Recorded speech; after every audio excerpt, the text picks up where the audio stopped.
So, have you ever been so scared that you wanted to throw up and possibly crawl in a hole and die?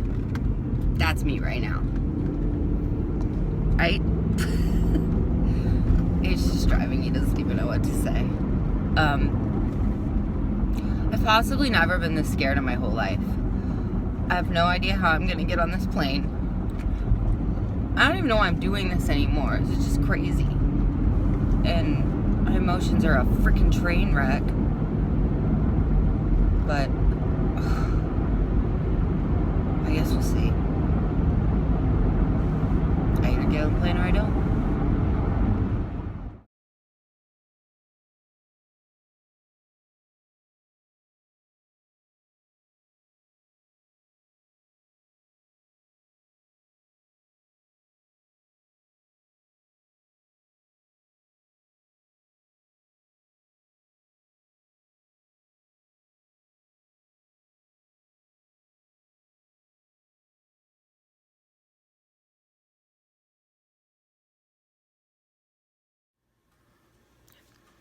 Hi guys, it's Vic. What a day.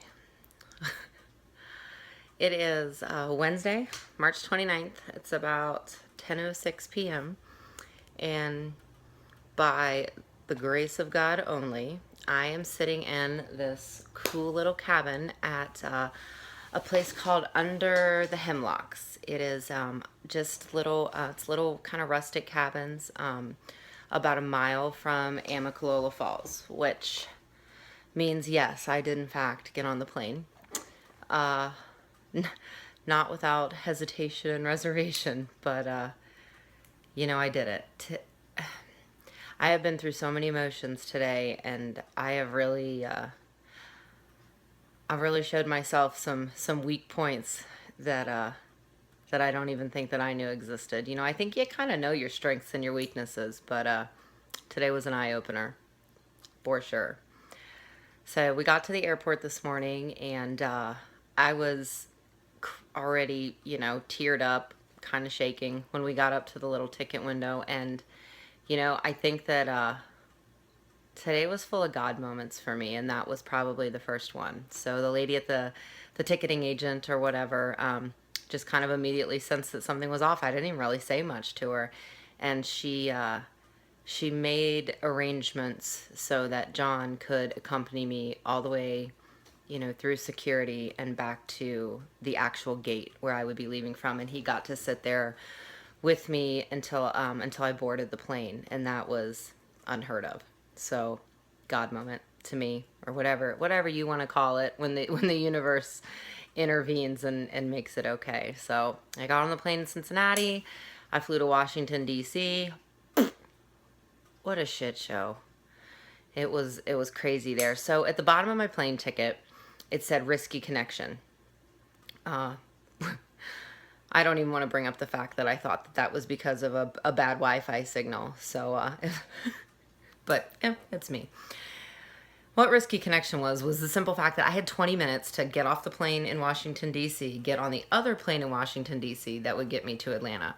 I don't know if any of y'all have ever been through Dulles Airport, but 20 minutes isn't much time. It was just wall-to-wall people and craziness, and I just love crowds of people so much. So it was a sprint to the finish, but I made the plane and got settled in on this big plane. And probably the funniest story of the day was the man that I sat next to on the plane. I was trying to get out of my comfort zone, trying to introduce myself and be social and be all those things that my introverted self says, red flag, don't do. But so I did what I did on the first plane. I turned to the gentleman and I said, hi, my name is Vic.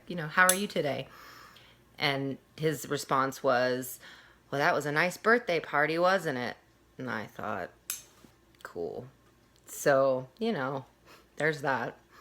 That pretty much kind of sums up that whole plane ride and how that went. But I got to Atlanta, and I tell you what, emotions were in full swing overdrive by the time I got here, and or into the Atlanta airport. And it was it was crazy. It was just absolutely crazy. I got off the plane. You know, I didn't have to check any bags. I got to walk right on with. I had just a little day pack backpack, and then my 50-liter Osprey pack. I tucked all the straps in and just carried it under my arm, and nobody ever said a word. I carried that onto both planes, no problem. There was nothing in it. It was completely empty.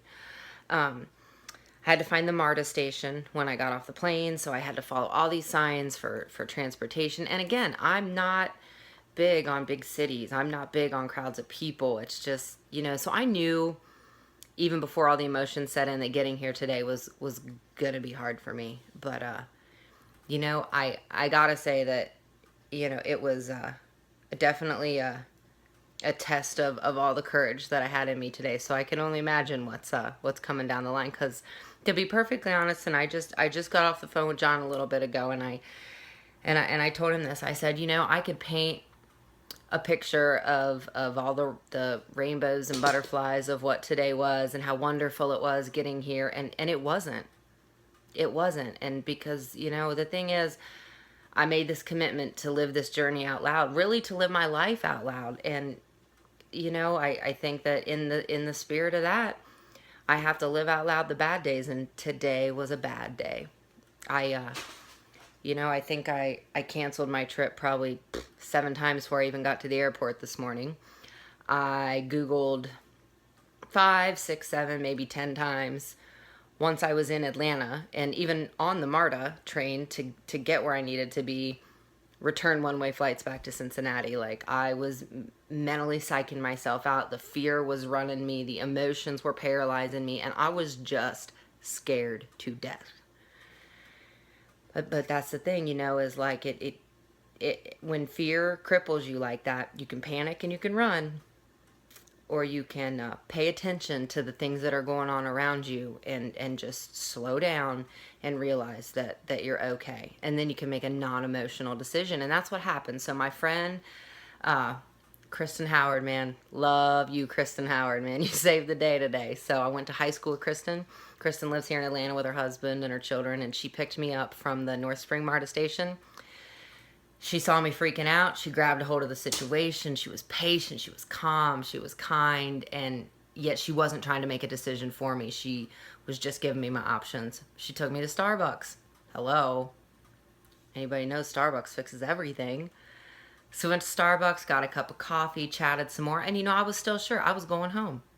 I was going to ship my gear back home. I was going to get back on a plane at like probably right now, 10:30 tonight, and I was going to take a $500 one-way flight back to Cincinnati.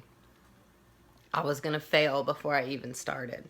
2 years of working on this and a lifetime of dreaming of this, and I was going to quit before I started.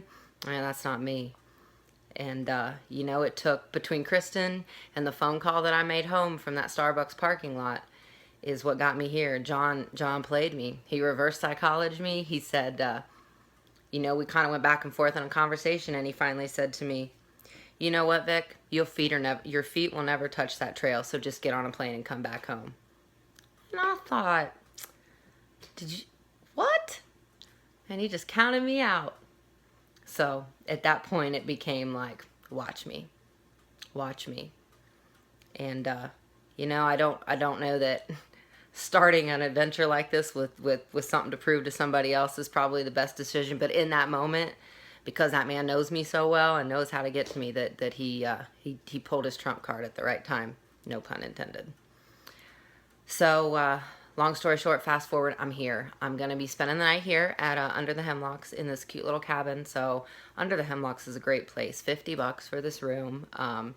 Has a king-size bed. Has everything I need to get through the night. It's quaint, it's quiet, and give me a little time to decompress from my crazy airport experiences and get my head right. And then tomorrow morning, the owners are going to take me up and drop me off at Amicalola Falls, and we're going to go from there. I got a few logistics to work out, but we're here. We're moving forward. I'm going to head north. I'm going to show John Longo my feet will touch that trail. So you guys, the love and support that you showed me is unbelievable. I don't know what I'd do without y'all. I really don't. So all the prayers and the kind words and the texts and the messages. I'm sorry if I didn't answer you personally, but today was kind of wacko. But But I'll get it together. I'll get it together. I'm stronger than I give myself credit for sometimes. I just got to remember that that I can do this. I can do it one day at a time, just like I did everything else that was hard. So I love y'all. God bless y'all. Thank you so much for everything, and I'll talk to y'all soon. Good night.